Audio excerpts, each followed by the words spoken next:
Broadcasting from the Bayou State and all around the Gulf Coast and streaming nationwide.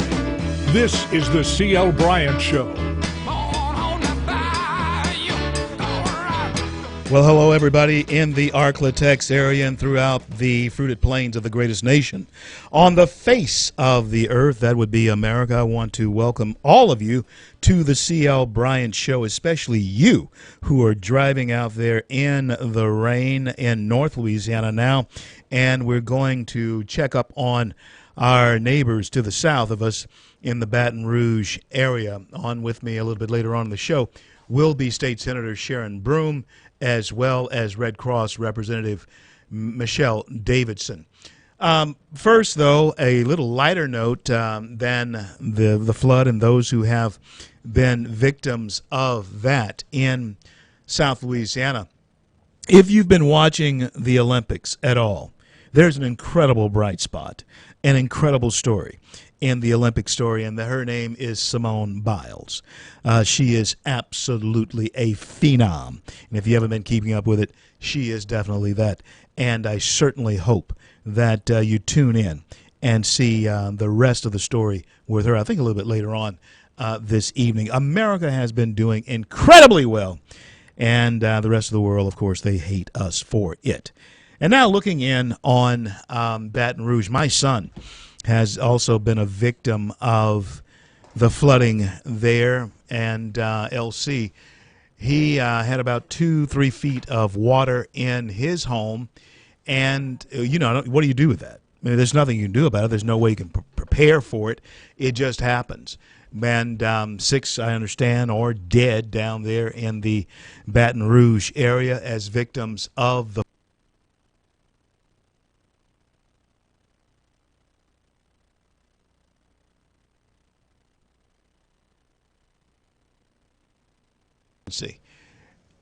John Bell Edwards has declared state of emergency.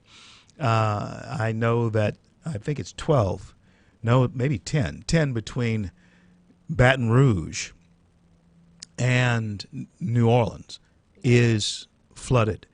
And so we have devastation, true devastation with more rain on the way. And so that's what's going on in this neck of the woods as far as devastation is concerned. And Wisconsin has been on fire. A black police officer shoots and takes down a black criminal fleeing with a stolen gun. And from what I understand, that is what is meant to protect and to serve. Oh, you may disagree with me, and you may agree with those who decided to burn down their own neighborhood again. But when a police officer sees someone fleeing with a weapon that I think contained something like 20 to 30 shots, that it has the capacity for that, that person is ordered to drop the weapon, and they don't. In fact, they begin to represent a threat to the police, and the police then take them down. That is what I call protecting and serving the community. You can call it whatever you want. You can get caught up in the hoopla of all the stuff that goes on in this country as far as anti-police sentiment, but that's what I call protecting and serving. Let me tell you why. What was he going to do with that gun in that community? Huh? Has anybody asked that question? Who may he have hurt with that gun if the black police officer hadn't taken down the black suspect? We don't have the race card to play in this one, so let's just play the common sense card. Who would Seville Smith have hurt with that gun if, in fact, he had not been taken out? We better start asking somebody and get some sense about what's going on. Creepy Joe Biden as well as Crooked Hillary are on the trail out there in political land. Yeah. in Pennsylvania. They were there in Scranton, Pennsylvania, PA, and Creepy Joe and Crooked Hillary. There might be some news coming out about Hillary's health that may just actually put all of this to rest once and for all. The way they were shouting, Joe, Joe, Joe, hey, I kind of hope Hillary stays in this race, because I think Joe would instantly be a hit out there on the campaign trail. And in the meantime, the Clinton perjury trial probe into the foundation, the Clinton Foundation, is still going on. Pay for play, most likely. It did, in fact, happen. And, of course, the Clinton Foundation is being said to be rife with corruption. Yeah, so Trump in Youngstown, though, Donald Trump today in Youngstown, Ohio, you know what? I got a chance to listen to some of that speech. The speech that I was hearing, that's the speech that a presidential candidate should be giving. He was good. Used a teleprompter, stayed on message. He was good. So, keep it up. Foreign policy speech. It was sober. It was coherent. It was good. In the meanwhile, though, Paul Manafort, his campaign manager, is being fired upon by the lefties. He's under question as whether or not pro-Russian government there in the Ukraine actually have paid him any monies while he has been working with the Trump campaign. And so the beat goes on. And looks like what Trump is wanting to do, and the radicals are going to be all over this, because what Trump is wanting to do is extremely vet these radical Islamists, or people coming from radical Islamist countries, extremely vet them, to use his words, before they can come into this country. I'm all for it. I'm all for it. We're going to talk about the compass of America being broken with Rodney Howard Brown, pastor of the River Church in Tampa, Florida, when we return. Don't go anywhere. Be right back. Been dazed and confused for so long, it's not true. Wanted a woman, never bargained for you. Lots of people talking, few of them know. Soul of a woman was created below.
CL, back with you on this rainy day in the jewel cities of the Arklatex, streaming live throughout the greatest nation on the face of the earth. That would be America, the greatest success story the world has ever known. That would be the USA.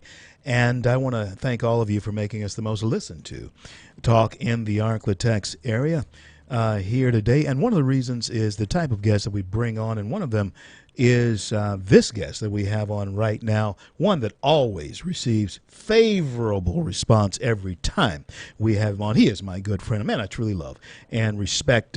His name is Pastor Rodney Howard Brown. They're at the River Church in Tampa, Florida. Pastor, welcome back to the C.L. Bryant Show. How are you, my dear friend? I am doing fantastically well. Pastor, before we get into the heavy lifting of what I want to talk to you about, you have been doing a revival around the world. You just returned to the States. Tell us about the awakening that's going on. Well, this year has been pretty amazing, from Addis Ababa, Ethiopia, to Doha, Qatar, to England, South Africa. I mean, it's been phenomenal. Even Canada, and the people are hungry for God. I see an awakening taking place. It's not like what people think. They think that the devil's winning the show, but the body of Christ is really rising up in a phenomenal way. So I'm really glad to hear that from you. I'm glad to hear that from that report. I'm glad to hear that report from you. And so give us your website. Revival.com. Revival.com. Revival.com, and we can hear all about the awakening that's going on throughout the world. And I thank goodness that you're a part of the tip on that spear. And churches, people all over the country need to wake up to the fact, and I really like what you had to say, that the forces of evil, and there are forces of evil in this world, folks, are not winning. But Christians need to wake up. Now, Pastor, I know I have a limited time with you. That's why I'm moving you along the road here, the river, a little bit fast. And that is, I want to talk to you about America's compass. Have we lost our direction? How do we get our direction back in this country? And the third part of that question is Donald Trump the man who can help us do that, in your opinion? All right. Well, first of all, America lost its moral compass a long time ago when we took prayer out of schools, the Ten Commandments out of the courthouse. So there's no fear of eternity. There's no fear of God. And even in the pulpits, many ministers have lost their fear of God. And you can even hear it in the messages. There's no preaching of heaven or hell, or even that people need to repent of their sin. So that's the problem. And I believe it's going to change. I believe that we're seeing some amazing things happen with people being mobilized to win the lost, to go out and share their faith. Just since we started the Great Awakening program on television, Sunday through Friday night, it's on 2 hours on the Direct and Dish Network, 2011. We are sitting now with over 9.4 million decisions for Christ. And this is happening because churches are grabbing a hold of winning souls. People are going out on the streets. They're going into the retirement homes. They're going into hospitals. They're going into the schools. They're going into prisons. They're going to places of government, places of business. So there is a mass mobilization of the body of Christ taking place at this time. People realize that we're in a crisis situation and that it's all hands on deck. We can't leave it up to the politicians. Our government is bought at the highest levels on both sides, Republican and Democrat. Well, stop right there, Pastor. You said something very interesting, along with all of the evangelism and the effective evangelism that's going on. You just said something very interesting that I've seldom hear coming from any type of pulpit or preacher in particular. You said that America is bought on both fronts, both Democrat and Republican. Press that a little further. Press that case a little further. I mean, these 70 people that were Republicans coming out to vote for Hillary, what a joke. They were rhinos. They were not even Republicans, and that's the problem. You've got these imposters sitting in office here. We've had a GOP Congress and a GOP Senate, and they've handed the president everything he's asked for. So that's garbage. They're paid at the highest level $4 billion a year comes to the hands of the lobby groups and the hands of the Congress and the Senate. They promise the world, go in there and do absolutely nothing. I believe that God is using Trump as a wrecking ball to the establishment, which was, let me just say this, I know people think he's behind in the polls. He's actually not. He's ahead. I was just at the rally in Kissimmee, Florida last week, 10,000 people in the building, 2,000 outside. That's the same building that Crooked Hillary, 2 weeks ago, they had to hand out phone cards to get 1,000 people to come and give her. So they had to hand out phone cards to get people in. Sure. And then the terrorist father was sitting right behind Crooked Hillary. Look, people were shouting, Hillary for prison, build the wall. I mean, and they said there was no woman. The place was filled with women. They said there were no Hispanics. The place was filled with Hispanics. They said there were no African Americans. The place was filled with African Americans. So I don't even know what the press is talking about. So the fix is in. The fix is in. I saw she and Creepy Joe in Scranton, PA. Creepy Joe Biden and Crooked Hillary were on the trail together today, Pastor, up in Scranton, PA.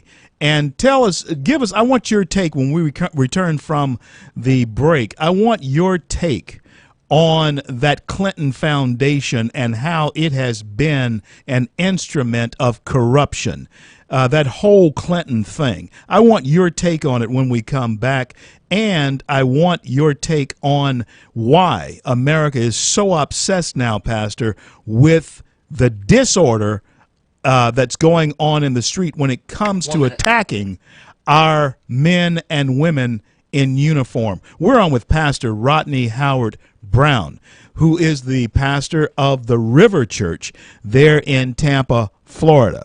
Always outspoken, always heavily promoting the cause of Christ and promoting the kingdom of Jesus Christ. Proud to have him as my friend and proud always to get his opinion on things that are going on in our country. He is a naturalized citizen, a citizen of the United States, but he was born in South Africa. We'll be back with Pastor Rodney Howard Brown when I return. I'm CL. But that was all he missed, and he ain't coming back. Into a stone bar in a juke joint car, he made it stop just long enough to grab a handle off the top. Next stop, Chi-Town.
CL back with you on this rainy day. I mean, it's raining. Hey, listen, be careful out there on the highways, byways of the jewel cities of the Arklatex. On with me is Pastor Rodney Howard Brown. Pastor Brown, I want to help us understand why the Clintons have not been brought up on charges. Why isn't one of them in jail? Is America that far sold out that we can have these two criminals running around in America like they are without any type of consequence? How did that happen? Several reasons. Number one, they've been around so long, they know where all the dead bodies are buried. I mean, you know, when you've been in politics for as long as they have, you know everybody, what the dirt in the closet is, and you don't know what they've set people up for, so who's going to come and bring them to account? And that's the problem. The people have too many skeletons in the closet. But the fact is, I mean, all the funding coming in from Saudi Arabia, from the Middle East, that's enough alone. That's high treason as far as I'm concerned. There's not even a question about it. And then the fact of the Clinton Foundation, what it's done even with Haiti, where most of the money never ever went to the Haitian people. I know because we have a church in Haiti, and they told us that no money came to help the people. So we're dealing with criminal elements at the highest levels of government. And unfortunately, this is where America sunk to. But I believe, listen, we are running parallel. I was not there in 1980, but I have friends that were part of the 1980 surge with Ronald Reagan. And they said this is parallel, identical to what happened to Ronald Reagan, because even at that time, Margaret Thatcher was elected to 10 Downing Street. This year, of course, Brexit and Theresa May, and now Trump movement with just literally tens of thousands of people. There are not tens of thousands of people flooding Hillary's. No, there's nobody there. I don't care. Nobody home, Pastor. There's nobody home there. I don't even care what Fox says. All these people are bought, and they've been told to put out a spin. But you watch November the 8th, they're going to be rocked back in their seat. Because let me tell you, I believe God has answered our prayer and sent a wrecking ball. I don't say that he's going to be able to, you know, I believe he'll buy us a stay of execution. Without a spiritual awakening, America is finished. I agree. That down. I agree, Pastor. I want to get to this topic as well, because you haven't weighed in on this show on this topic either. We're seeing, when we talk about the loss of direction, the loss of our compass, and that type of thing, we're seeing that an unusual assault, both in the media and on the street, among the people who are served the most by police protection. What is that all about? I mean, why now? What is that movement about? Is that part of a movement? It's all part of a movement funded, obviously. Soros is probably one of them. But if you know anything, that the president has signed for a United Nations police force. And so what they've tried to do is create situations, stir up racial problems, to where the police, you could see even the charting of, you know, pigs in a blanket, fry them like bacon, whatever, which should not even be allowed to our law and order. We have to have law and order. And so what they're trying to do is create a situation whereby we can't have police doing their job. So then the president said, we need the United Nations police force to come and help us here because we're out of control. It'll be a cold day in hell. Let me tell you, with the devil singing Frosty the Snowman, if they think that they are going to bring United Nations police force onto our soil, this is America. We are a sovereign country. And I promise you, the citizenry will stand up to defend the enemies, foreign or domestic, so help us God. If they think we're going to go run somewhere to some place, they're smoking some incredible bad weed. They probably should move to Colorado or Oregon, wherever the stuff is equal.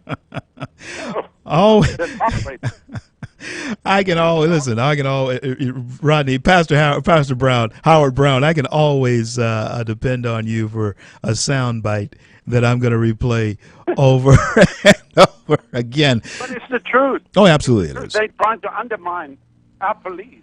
Since when does the president invite Black Lives Matter to the White House? Sit down with them and tell them that they were better organizers than he was. Excuse me. Yeah. Yeah. Pastor, I certainly want to thank you for being on with me here today. I know that you're on your way to do some preaching and preach with power and passion, my friend, and may God bless you in that effort. And I look forward to talking to you as time goes on and as we get closer. I think we're 86 days now away from the election. As we get closer to the election, I'd like to have you on a little bit longer so that I can probe a little bit deeper into your thoughts about some things that are going on. You always give a fresh perspective. God bless you. God keep you. Give the website one more time. Yeah, you keep up the good work. Website revival.com. And let me say this. I believe it's going to be Trump all the way in November. And that's the way I feel. I don't care what I see in the media. I just see the crowd. And that tells me something. So, well, I tell you what, before he knocked off the last three candidates that he knocked off, you and I had a very intense discussion about Donald Trump, and I concede, I have to tell everybody, you were right. You were right. And I certainly hope that you are right this time. I certainly hope you are. Only from the position of that he's not part of the establishment. That's the reason. I didn't vote for Donald Trump, the Christian. Right. Pastor, I think we lost him. I voted for Donald Trump, the non-establishment, not controlled by the money system. Absolutely. Absolutely. Well, listen, God bless you. God keep you, Pastor. I'll talk to you soon. Thank you, my friend. Keep up the good work. Yes, sir. Pastor Rodney Howard Brown of the River Church there in Tampa, Florida, on his way to do revival there in the city. It says that it'll be a cold day in hell with the devil singing Frosty the Snowman before Americans sit around and let Donald Trump, let Barack Obama bring about a UN police force onto these shores. And Pastor, I certainly hope that you are right. And Michelle, that is a soundbite that we got to cut out and use. Yeah, folks, Trump today in Youngstown, Ohio, he did good. He did a very good speech. And I know that there are a lot of people who are, wondering, can he cut it? I know he can. The guy that we saw today during that speech, and you haven't had a chance to see the speech, that's the guy that I've met on 2 occasions. That's the guy that'll be should be in the Oval Office. I'll be right back.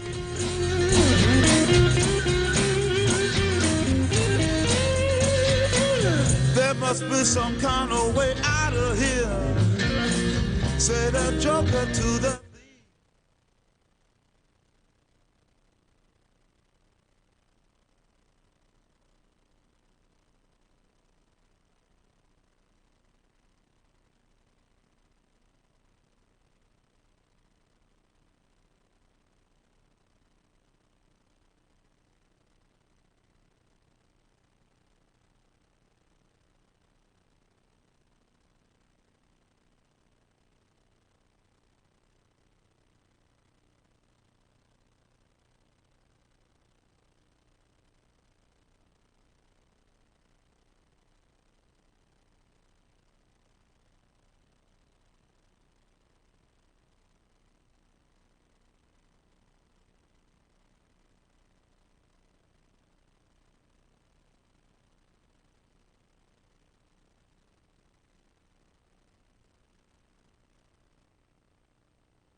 Broadcasting from the Bayou State and all around the Gulf Coast and streaming nationwide.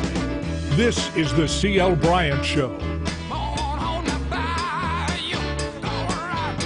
CL back with you on this rainy day here in the Arklatex. And of course, we're streaming live throughout the fruited plains of the great nation of America, our homeland. And I want to welcome aboard all of you folks in southern Arkansas and East Texas. And please be careful out there on the highways and streets of the Arklatex. Talking now to a candidate for mayor in the great city of Baton Rouge, our state capital, and she is a state senator. She's been on with us before when we were talking about the tragic death of Alton Sterling there in Baton Rouge, none other than State Senator Sharon Broome. Senator Broome, welcome back to the C.L. Bryant Show. Thank you so much for having me back. Always glad to have you on, and I believe we'll be talking to you here more frequently as time goes on, as I told you we would when we got off. Now, we got flooding down there. My son's out in Gonzales, Prairieville area, and he had 2-3 feet of water in his house. Give us the general mood, give us the general take on how are we recovering down there and the time that it may take to recover from what has gone on in Baton Rouge. Well, you know, CL, certainly people have started are in recovery mode, I will say, including myself. And I can tell you that people are certainly communicating, they're collaborating, and working together to pull one another out of this crisis that we have endured. And as I was thinking about what we've experienced over the past almost 2 months, I was thinking about the resiliency of the citizens of Baton Rouge and how we come together during a time of crisis across party lines, across racial lines, to make sure that we lift each other up and that we respond to the needs of each other. So certainly that is very important. We're in rescue and recovery, mostly recovery right now. Wow. And so as we move forward, we have a lot of goals that we have to accomplish. You know, Senator Broome, what you have just mentioned is it's a unique human thing that in the face of tragedy, we do tend to put aside those things that when tragedy does occur, they seem petty almost. It's helping each other get through it. And it's good to hear a mayoral candidate who understands that.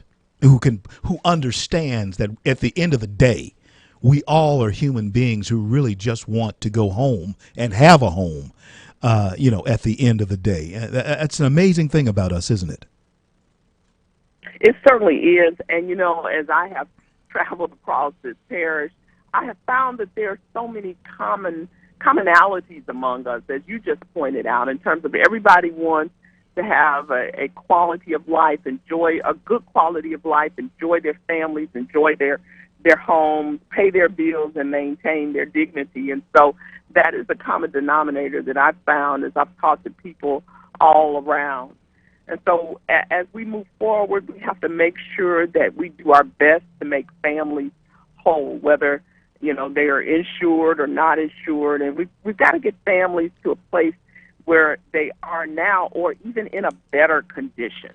Sometimes when situations like this happen, it serves as a catalyst to take us to a higher level, a better level in terms of our lives. It causes us to do an evaluation of where we are, but it gives us an opportunity to move to where we want to be in a lot of different ways. I like the phrase that you used there, making families whole. And folks, that word whole, it means it encompasses a lot. It means, financially. It means spiritually. It means all types of things.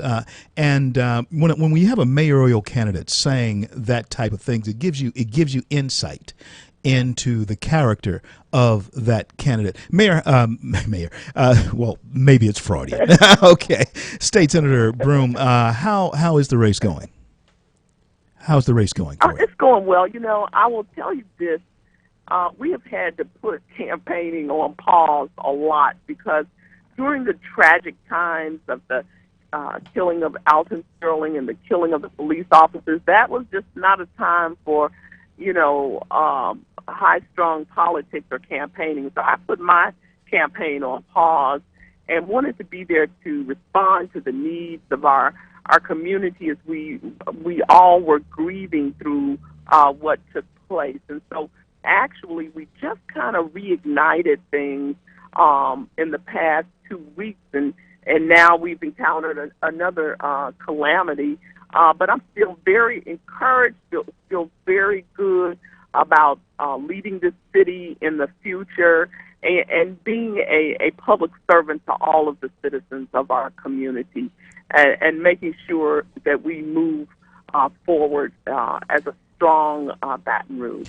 If someone is of the mind to help you in your endeavor, what is the website that they should go to? They should go to SharonForMayor.com. SharonForMayor.com. And then, folks, We're that also very visible. that's very straightforward. SharonForMayor.com. Yes. And Mayor Baton Rouge. Go ahead. But I was going to add one caveat, and it deals with our present situation now. I just want to encourage people to pray for us here, not only in Baton Rouge, but in the state of Louisiana, because certainly there are other parishes that have been countered flooding, and other families that are going through similar situations as we are here in Baton Rouge. And I'm a firm believer in prayer and faith going hand in hand together. If you've never have before, Louisianians, it is time for us now to turn to the higher power, God. And Senator Broom, I want to thank you, as always, for being on. We'll be in touch in just a couple of weeks to get an update on how things are going there, how the city is recovering. Our state, our capital of our state, how it's recovering. And again, all the best to you. And that's SharonForMayor.com. SharonForMayor.com. Yes. God bless and keep you. Talk to you soon. Thank you so much. Thank you. Thank you. Yeah, folks, this is the time when it appears, and this is what really troubles me sometimes, is that we have to wait until there is calamity. 1 minute. Until there, are folks who really, we need each other, that we stop being petty. It does return soon after the calamity's over. But I guess the one thing that's good about us as human beings, at least decent ones, when calamity does strike, we do have a tendency to bond together. I kind of think the good Lord put that in us. Maybe we should discover just how deep that can run when calamity is taking a sidebar. I'm CL. We'll be right back.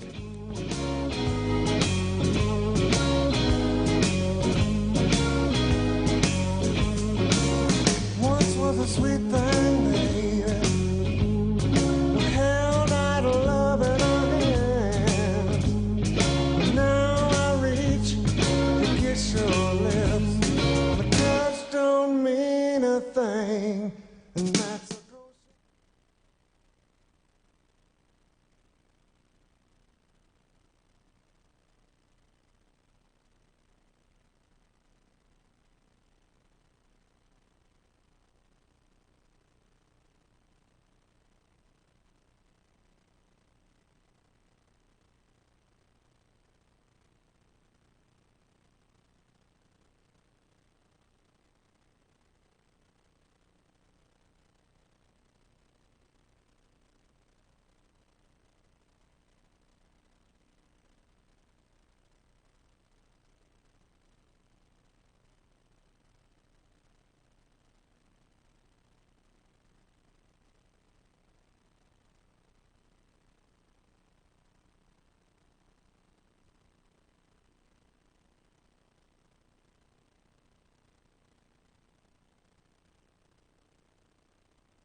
C.L. Bryant, back with you on this rainy day here in the jewel cities of the Arklatex, Shreveport, and Bossier City. Be careful out there on the highways and the streets of the jewel cities. Welcome aboard everybody throughout the fruited plains of the greatest nation on the face of the earth and the greatest success story the world has ever known, America. And all you folks in southern Arkansas, East Texas, the rain's headed your way too, so be careful. Talking to, when I say old friends, those of you who have been in Louisiana and Shreveport for any length of time, you remember when Lakeshore Junior High School was a junior high school, Lakeshore Elementary was a junior high school. Well, this gentleman that I'm about to bring on, he and I were there when it was a junior high school. Back in 1968 is when I first met this gentleman. Rick Edmonds is how he's known now, but we all knew him as Ricky. He is now a Louisiana State Representative down in District 66. That's down in the affected area of the flood. I want to welcome an old friend of mine to the show. That's State Representative Rick Edmonds. Rick, welcome back to the show. How are you, brother? Now, I was going to be real kind to you, but you had to do way too many old. So, your staff's not real good for you. They said I had the privilege, since I've known you so long, that I could call you Cleon. Oh my God! That's how I gauge how long people have known me. If you call me Cleon, you have known me a long time. But Ricky. Go ahead. I guess that my mother calls me Ricky, so bless her heart, she's in heaven now. But I guess if I let somebody else say Ricky, I guess it'll be you. me and Tim Brando, we still call you Ricky. Let me ask you now, District 66. That is that in the midst of the flood down there, Ricky? It is. We got several parishes involved, pretty heavy. Livingston Parish, which is Denham Springs and Walker and that kind of area, which is east of Baton Rouge, just one exit from the city corp. And then my district is the southeast and southwest, sort of complete, far south as you can go in East Baton Rouge Parish. And we got a significant amount of water as well. It's no question a devastating flood, and our families are doing well, but there's no question. I don't know how much coverage. I'm not been able to watch any TV because we're just on the streets all 24/7. But I don't know from the photos if you can get it. But we're talking about homes that are some of them. The water's to the rooftop. Yeah, my son is in Gonzales and Prairieville area, and he has 2 or 3 feet in his home, and they're moved out. Now, let me ask you about approximately, if you could approximate it, how many families are displaced in this catastrophe? Well, I don't have the latest today, but I know that we were at about 15,000. We're already in units last night when we were surveying and working each one of the units around the entire city, and that's just people that have found a way to a unit in the city. That's not counting every hotel is filled. Most of them drop the parking lots. There are people with their children. Most of them have nothing to do, nowhere to go. They're just sitting in the parking lot just waiting for the water to go down so they can return back home. Side of the roads. In fact, just to give you an idea of the big studio down here, Celtic Studios, which are very, very large buildings right at the airline at I-12. Mm-hmm. That entire complex is built. Wow. Now the River Center, which is downtown Baton Rouge, is in process of being. I would guess tonight they'll probably have. They may approach 3,000 there tonight. Wow, that is absolutely amazing. The catastrophe and the human involvement that is. I was talking to a guest just before you came on, Rick, and she was saying that it's amazing how we as human beings are able to put aside some of our petty differences in the midst of something like that. Are you seeing that really the milk of human kindness come out? Let me tell you a heartwarming story. I'm not a huge Facebook person, but I do keep a page and I post a lot of my things from the for my state representative area and whatnot. And, I get a few hits here and there. I'm certainly not like you that gets the millions of everything I post goes viral like you. So, but I do get a few. We didn't have enough boats. I was working with the fire chief here and a captain at one of the other stations. He said, hey, we got to have some boats. So I just made a simple post and said, hey, guys, we're trying to rescue some folks. We need some boats. And it wasn't barely overnight. I think we had 32,000 hits. Wow. Of folks that from all over South Louisiana. When I tell you, I'm in Morgan City, Houma, Napoleonville, Jeanerette, Lafayette, Lake Charles, Wow. Dell. They just started popping up. And my wife, she put my phone number on there, which I'm glad that And so I was determined that I would text or call everyone that I could, and I tried to get everyone up back.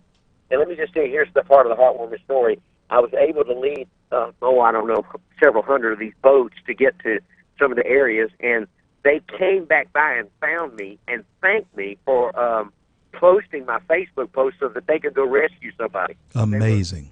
They were just so excited about it. It really, that's the human story that everybody really needs to know. Really proud of you Louisianians who responded to State Representative Rick Edmonds' post there. And Rick, I want to thank you for the job that you're doing down there, hearing really good things about you.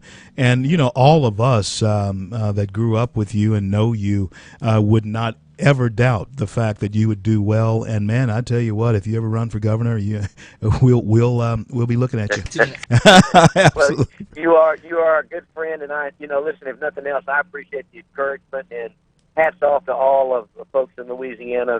But it's a long ways to go. Water's still very, very high. We got a long ways to go. This is a long-term Katrina-esque kind of devastation. Wow. So please pray for us, and we need all the help we can get. Thank you so much for being on with me. Take good care of yourself, and we'll talk to you soon to see how things pan out, perhaps in the next week. Please do, and I look forward to it. Yes, sir. Bye now. Rick Edmonds, State Representative there in District 66, Baton Rouge, and he is saying that the milk of human kindness is pouring out all throughout the Southland there in southern Louisiana.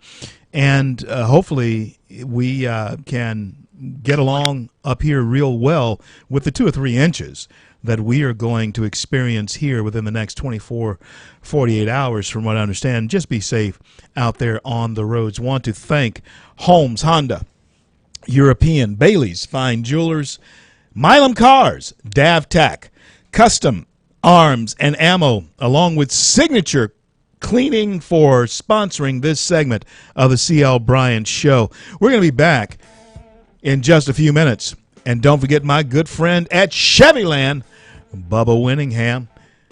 Back in a minute.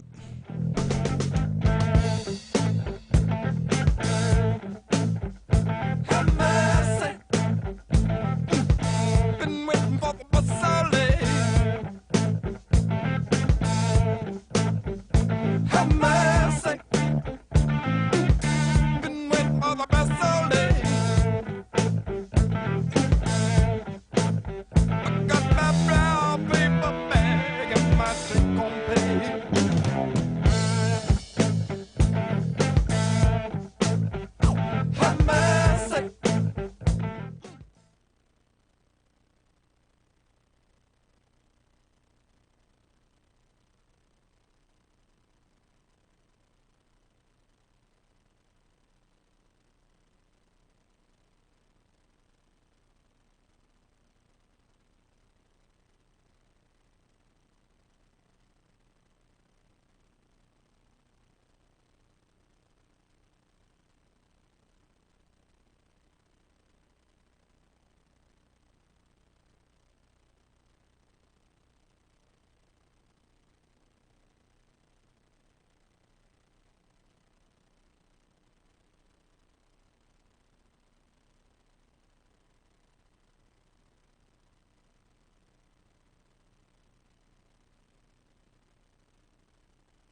CL on a Monday here in the Jewel Cities.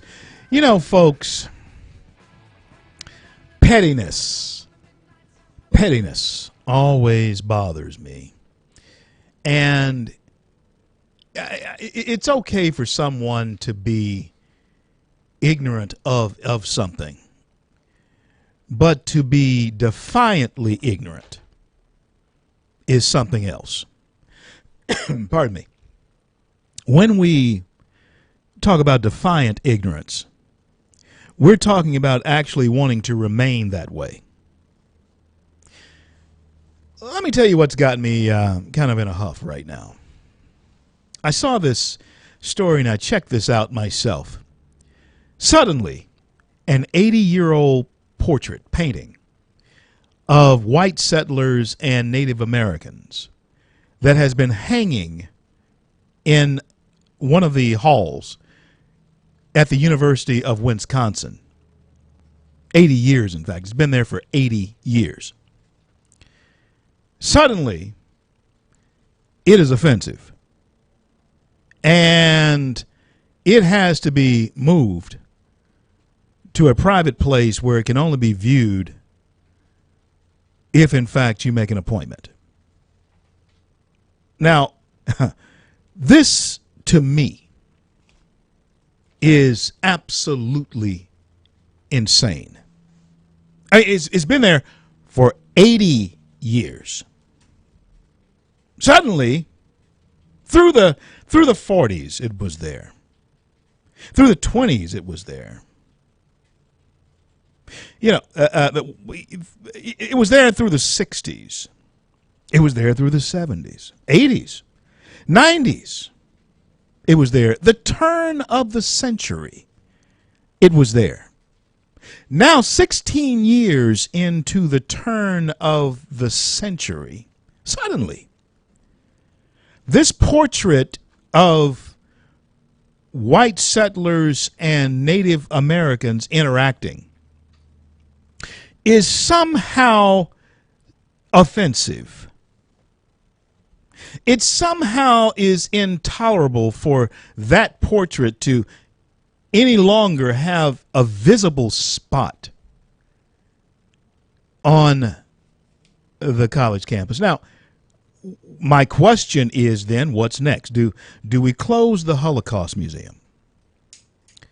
Do we close the African Art Museum? How about the Civil Rights Museum? Do we close all? Do we cut off all the Catholic art museums? What is the? Who is behind all of this? Is what I'm wanting to know. I want to know. You see, when you talk about something that all of a sudden is offensive, my main question is, why is this suddenly offensive? And this is the strange part. This is the strange part now. They wanted to put it in storage, the painting itself. In fact, there's two of them. They wanted to put the paintings in storage. But they decided, no, we'll have a special viewing room for them, and people can view them by appointment only. Which means that they will have to actually have your name and your, information if, in fact, you're one of the people who go in to view this, right? Which means they actually then make you a target as one of the people who want to see this type of art. Folks, maybe someone will start demanding names of people who go to see Catholic art or the Civil Rights Museum. Where does the social engineering that is definitely taking place, where does it end? Where does it end?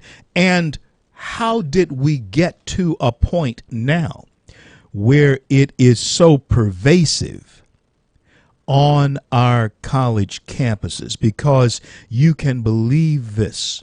Your children, your young people are in fact being affected. At first it was almost subliminal. Now it's very overt. It's blatant what's going on right now. There is a social engineering that is taking place at this point in time with our not eyes wide shut. No, our eyes are not shut on this. We are very much aware of the social engineering that is going on when an 80-year-old portrait is suddenly deemed to be something that is intolerable because it hurts feelings. It didn't hurt feelings in the 50s or the 60s or the 70s, not even the 80s. All through the 90s, it hung there, and now 16 years into the new millennial, you have a blatant and open social engineering movement that is taking place, and everyone who is of a progressive liberal ilk definitely believes that that is something that's good. I think it's something that's harmful to us. It makes us smaller. And I also want to say this to you. You can't rewrite history. We are the sum total of what we have passed through, what we have come through.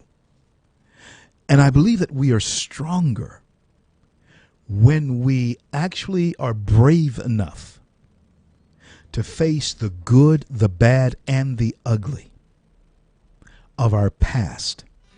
I think we're actually stronger.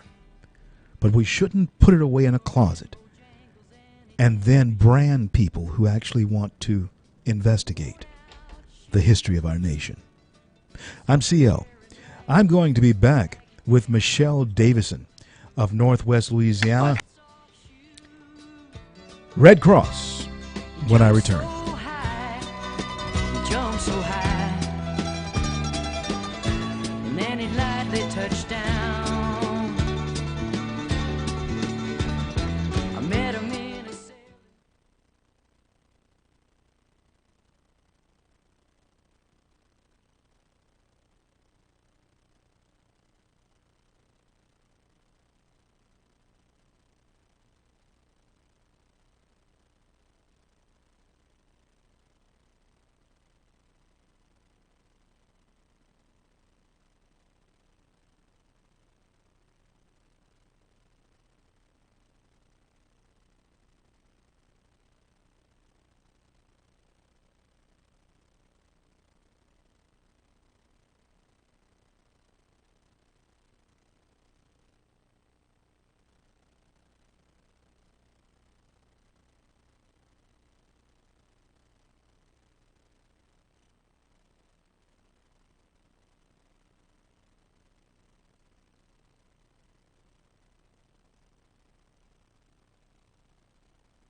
CL, back with you on this Monday here in the jewel cities of the Arklatex. I want to welcome aboard our newest advertiser, Weimer and Associates. Weimer Associates. Ken Weimer is the proprietor of that business. And I also want to welcome aboard Jack Spring Electric. When only the best will do, you call Jack Spring Electric. Now, folks, we talked to a couple of people about the disasters that is going on in southern Louisiana, in Baton Rouge. And, of course, I told you that my son and his wife and my grandchildren were affected by this storm as well. And they're fine. They're doing just fine. But I have someone on with me now who I truly feel throughout the world represents an organization that throughout the world embodies what we were talking about, and that's the milk of human kindness. She is the director of the Northwest Louisiana Red Cross. Michelle Davison, I want to welcome you to the C.L. Bryant Show. Thank you so much for being here. Thank you so much for having us. Now, let's start by telling folks the mission of the Red Cross, first of all.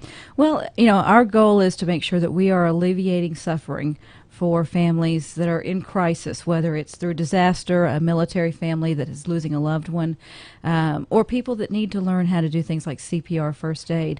If we can teach people how to alleviate crisis, if we can be there to help them with that, that really is what the Red Cross is designed to do. Before you came on, you and I were talking, and folks, I don't think that maybe we consider this possibility because they have always been there. But you need to ask yourself, what happens if the Red Cross does not show up in the midst of catastrophe? What happens if there is no Red Cross? How do we help the Red Cross if we would want to? Well, the very heart of the Red Cross and the thing that keeps us alive is our volunteers. We are, every organization says the volunteers are their heart, and for most organizations, nonprofit, it's true. But our volunteer base during a disaster like this, something like 99% of our volunteer base. In some cases, it's 99.9% of our workforce is volunteer. We have right now about 1,500 volunteers that are in South Louisiana working to respond to these disasters from all over the country. Simply could not do it without them. And so, if we ever lose that support, if we ever lose the lifeblood of the volunteers, because, you talked about the milk of human kindness, they embody that with every breath they take. Absolutely. My uncle was a medic in the war in Vietnam. And one of the things that he described to me when I was just a kid, vividly stuck into my mind, is that Red Cross helicopter flying in to lift out fallen soldiers. What in this particular incident now, we have water. And we have people I was just talking to Rick Edmonds down there, a friend of mine, and he was saying that there's so many displaced. Sometimes we get too much of something. Sometimes we don't have enough of something. What do we need in this situation, in your opinion?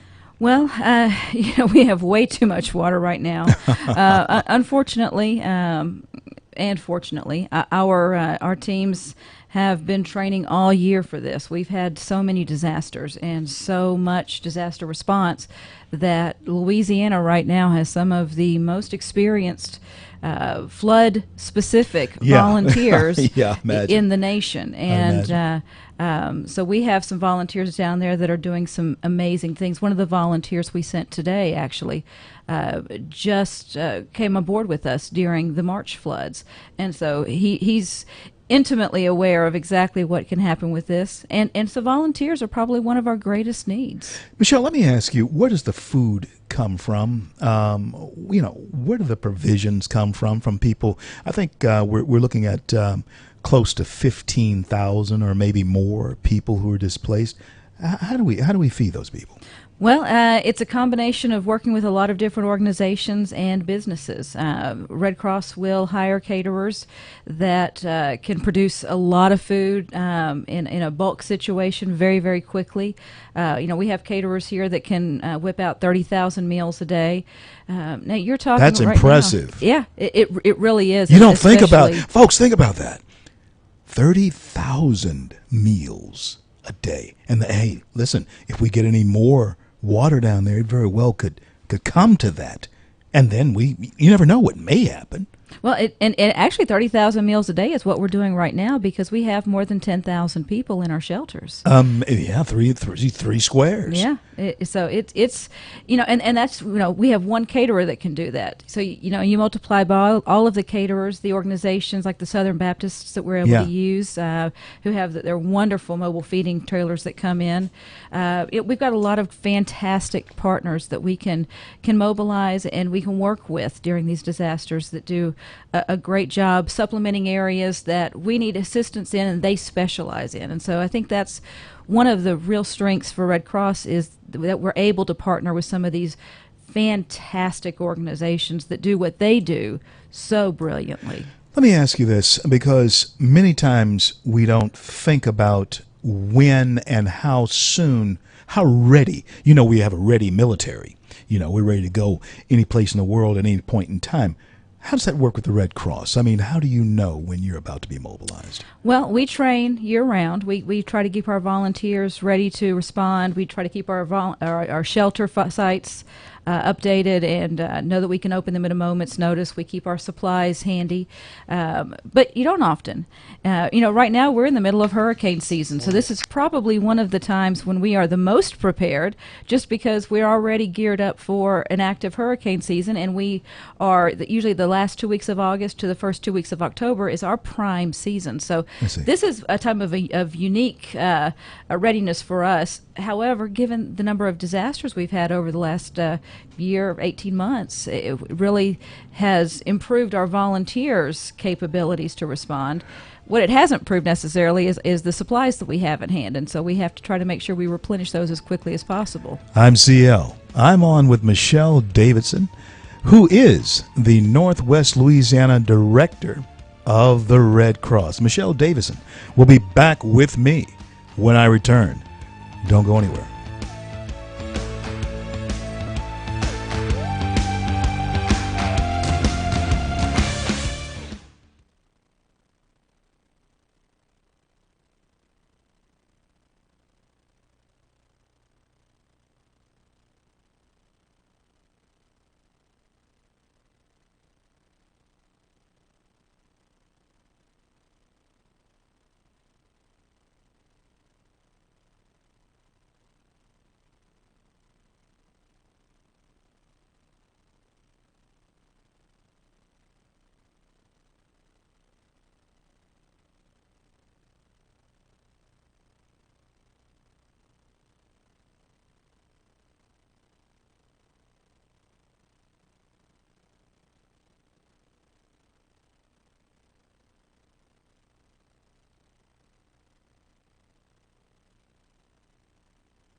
CL, back with you on this Monday evening here in the Jewel Cities of the Arklatex.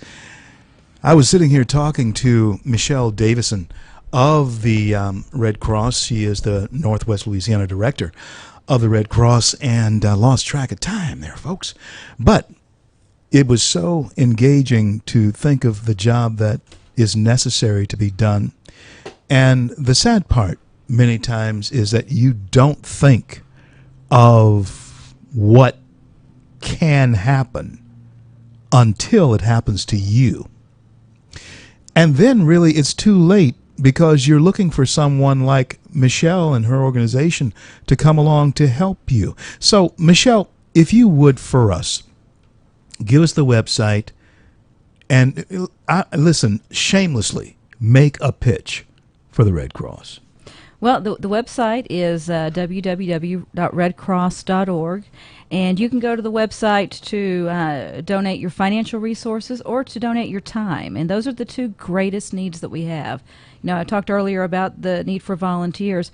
We need volunteers, whether you're staying here and helping out to replace some of the volunteers that have gone down, or you're here to actually wanting to deploy down and help in the affected area. We need volunteers, and we need them for this disaster and beyond. Right. And this disaster will last for, several weeks, several months even. So there's going to be an opportunity to go down if you want to. Yeah. You were mentioning that, I don't think about it because, of course, I live in Northwest Louisiana. But it's hurricane season.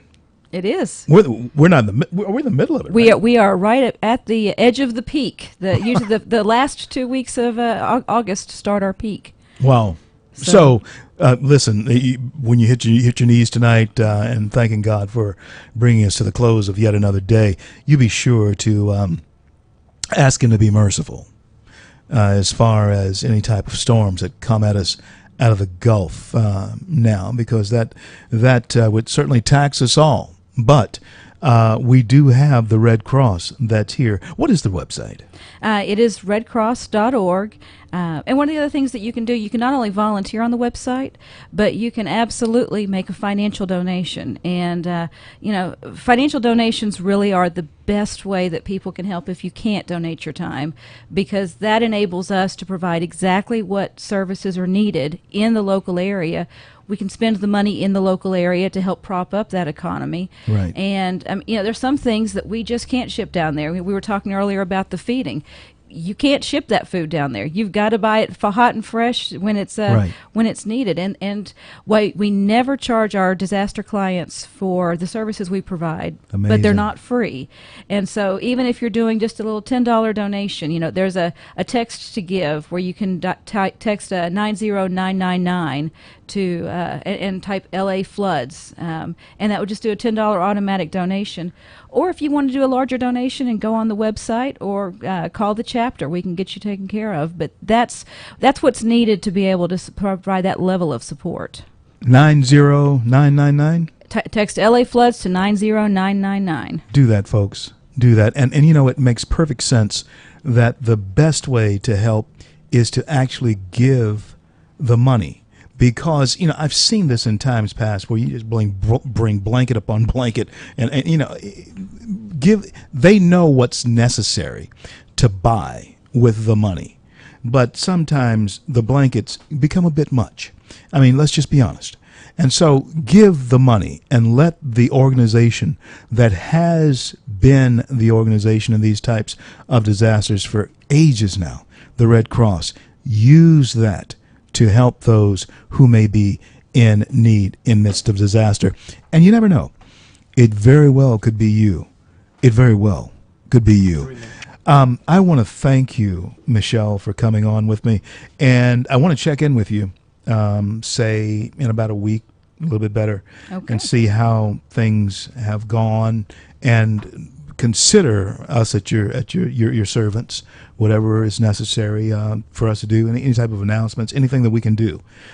Please let us know. Anything you think of that we can do, let us know, and we'll be at your service. We'll do it absolutely, and I just thank God every day that we weren't affected up here again. So, the tragedy that's going on in South Louisiana is horrible, but because we weren't affected, we can help them out more than we could if we were under the gun as well. So that's at least a small blessing. Yes, indeed it is. Michelle Davison, Northwest Louisiana Director of the Red Cross, which is, in fact, the premier aid to those in need throughout the world. Again, I will never forget the vivid explanation or the vivid descriptions that my uncle would tell me about that Red Cross helicopter coming in to lift out fallen warriors who were defending our nation. And then disaster after disaster, time after time.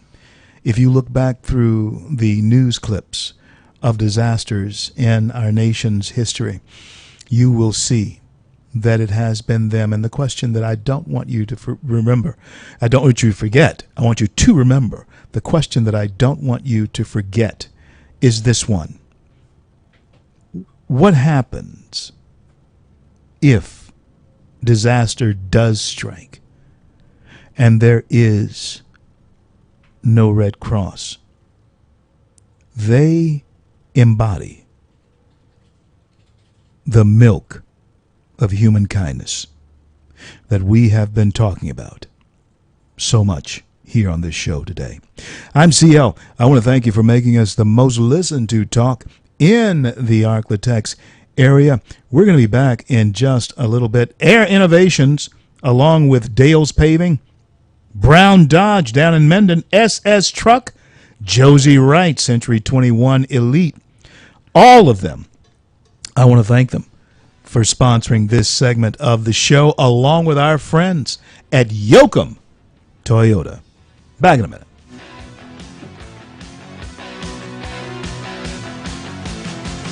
Everyone's watching to see what you do.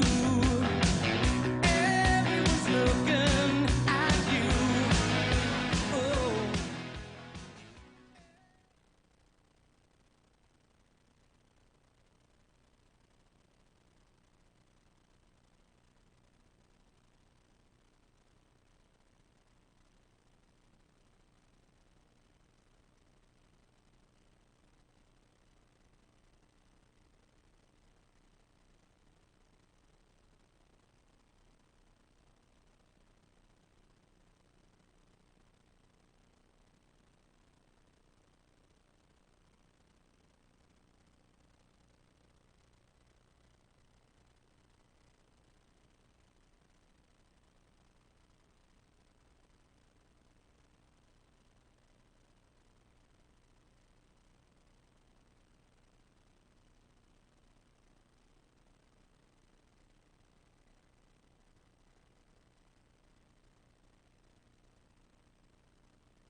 Broadcasting from the Bayou State and all around the Gulf Coast and streaming nationwide. This is the C.L. Bryant Show. CL, home stretch of the C.L. Bryant Show. 2 hours a night is what I really love for you to come in and join us for that 2 hours. Tell your kids, I mean, especially if they're millennials, to tune us in. We're strong in that demographic. I mean, the 30 to the 35-ish to and up, 35 and up. That's our crowd. I mean, all the way to 80 or 80, 90, however old you are, 120 years old. That's where I'm shooting for, 120. That's our crowd, and I would like to reach the entire spectrum because we can build a bridge to conversation, and there's great conversation that need to be had here. And I certainly hope that you were tuned in when we had Michelle Davison on with us from Northwest Louisiana Red Cross. She's the director of the Northwest Louisiana Red Cross, and I have to tell you that you should help. You should help. We should help. And let's help, because we never know when it's going to be us. I want to thank Red Wing Shoes, Mercer Tech. Call my friend Jared Sawyer if you're looking for an app for your business. Mercer Tech can do it for you. They did mine. It's fantastic. Mercer Tech, along with our friends at Grub Burger. If you're hungry right now and you're traveling anywhere in the Shreveport area, you might want to mosey on over to 70th Street, right there in the corner of Fern and 70th. Grub Burger, fantastic burgers, proud sponsor of the C.L. Bryant Show. Need financial and family security? Breches Insurance. Subway, want to thank them for sponsoring the show, along with our friends at Tiger Axle. Hey, anything wrong with your tractor trailer? Tiger Axle. See my friend Matthew Walker. Matthew Walker, Tiger Axle. Tell him CL sent you. And hey, let's get back now to the diversity and what that means in this country, or the lack of diversity, what that is beginning to say in this country to all of us, and where is that is beginning to emerge. That's crazy stuff is beginning to come off of our college campuses that is affecting the rest of society. And whether you know it or not, there is social engineering going on. You see, there are safe zones on college campuses, particularly in the North. Chicago has them. California out west has them. Wisconsin, University of Wisco, Wisconsin, is evidently establishing them now. But when we start looking at taking down portraits, historical themed portraits, because they offend certain people, then you have to ask the question, where does this stop now? Because we do know that there are some protected classes of people in our country. Oh yeah, there are protected things in our country, but then there's other things that are absolutely fair game. Nobody would care if you kicked it to death or stomped all over it, or threw excrement all over it. That's art. Throwing excrement on something is art, especially if you throw that on something that has a religious theme to it, or a Christian theme to it, to be more specific. That's art. But if there is a protected thing here that seems to, I don't know what the word is, make people uncomfortable with the scene that's being portrayed. And let me come even more local here in Shreveport and talk about this, because this does fit into the social engineering of what's going on in Shreveport. I've told all of you, I was born in Confederate Memorial Hospital. Right here in Shreveport, it is now University Health Systems. Was LSU.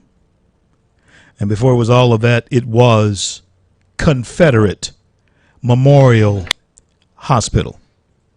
Remember when the Confederate flag used to fly right there on the flagpole outside of the hospital?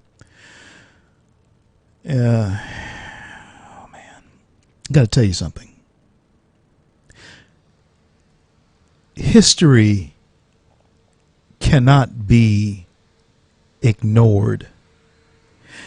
And the reality of what happened cannot be changed.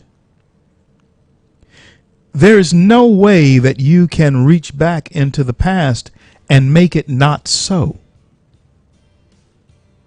Going to talk more in detail about the monument there on the courthouse in downtown Shreveport when I return, because it fits in perfectly with the social programming that's going on in our nation today. I'll be right back.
CL On the home stretch here in the C.L. Bryant Show, folks, there comes a time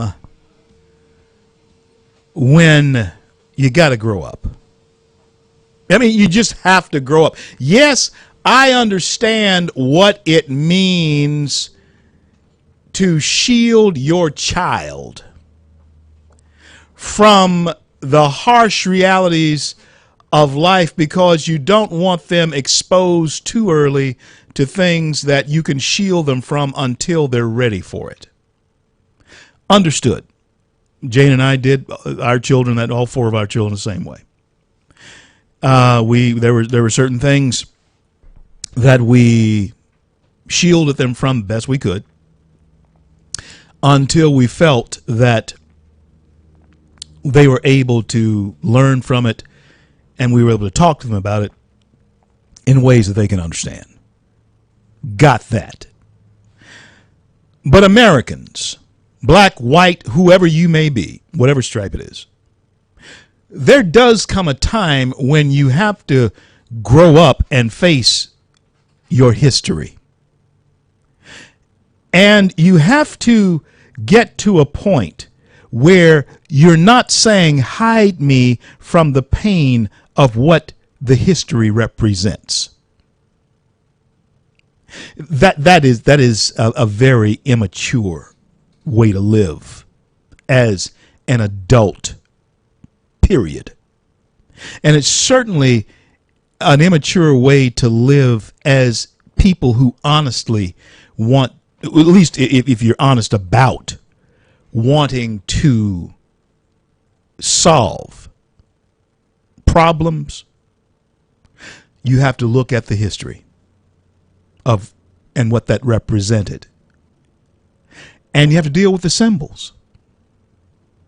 And yes, if they are if they're an integral part of the history, you have to learn from those symbols.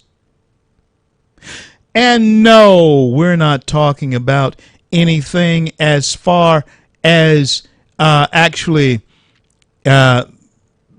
causing anyone any pain. We're not talking about anything that causes people pain. But we are talking about letting the pain of the past be a bridge of conversation and understanding to our future. That is why you have to recognize that the Confederate Memorial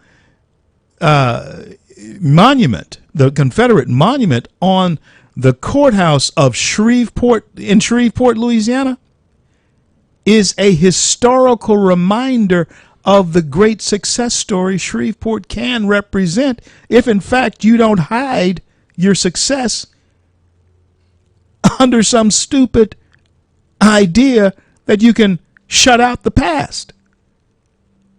No, you got to learn from that. And let young people know, of all ages and races, know that Shreveport was once the capital of Louisiana. That Shreveport was the last city to concede defeat in the Civil War. You have to learn from that and then point to the first, not only black mayor of Shreveport, but female mayor of, not female mayor, first black female mayor of Shreveport, Louisiana, who does preside over a city who has overcome what is obviously represented there at the courthouse. That's success. You can't run. Don't run from that. Embrace that. And the thing that you may think in some minds, you may think that it was used to destroy you, it's actually a symbol of strength, of victory. And those of us together actually are able to show together what Dr. King was talking about, that the sons of former slaves and the sons and daughters of former slaves owners were able to sit down now at a table of brotherhood. That is what heals. That's what heals. Or have we forgotten that? Because, hey, it was there all through the 60s.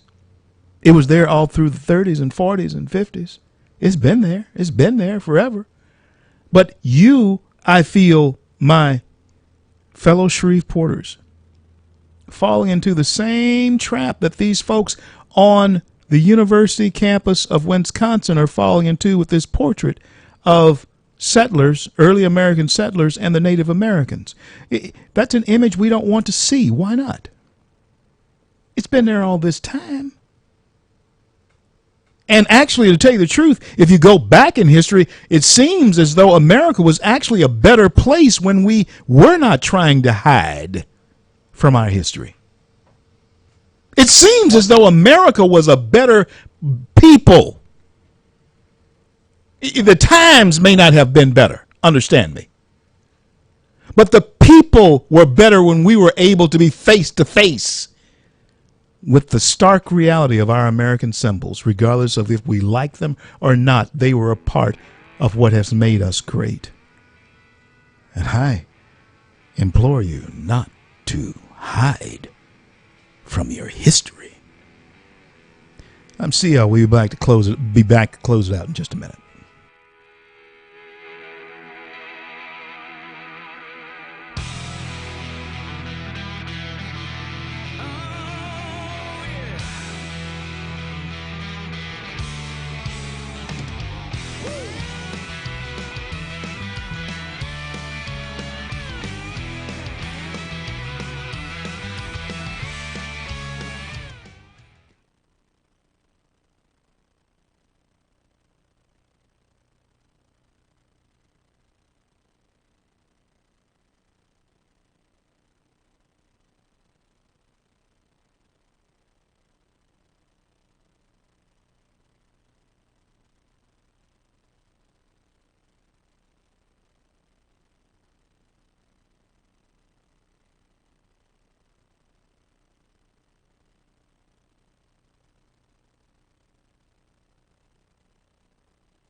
back to put the bow on it for tonight.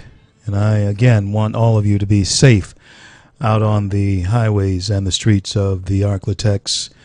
In fact, all of Louisiana, throughout the Gulf Coast, be careful. And my friends down in East Texas, down in Southern Texas, be careful. I'll be headed down to Beaumont here on tomorrow.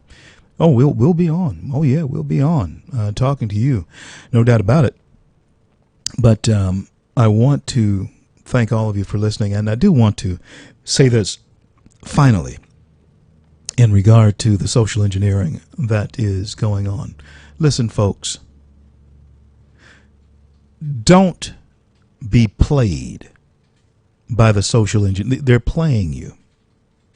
You see, the thing that you think is so hurtful and so harmful, and the method that they use in making you, in pulling you into that, is geared so that they can actually engineer what you think about everything.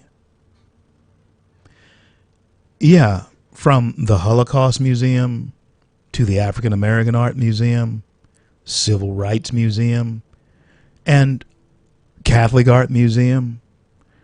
It doesn't stop there. It starts something that you don't want. And they use this as a tool to actually control the rest of the game. They're diabolical. They're brilliant at the way they're able to get you to go along with that.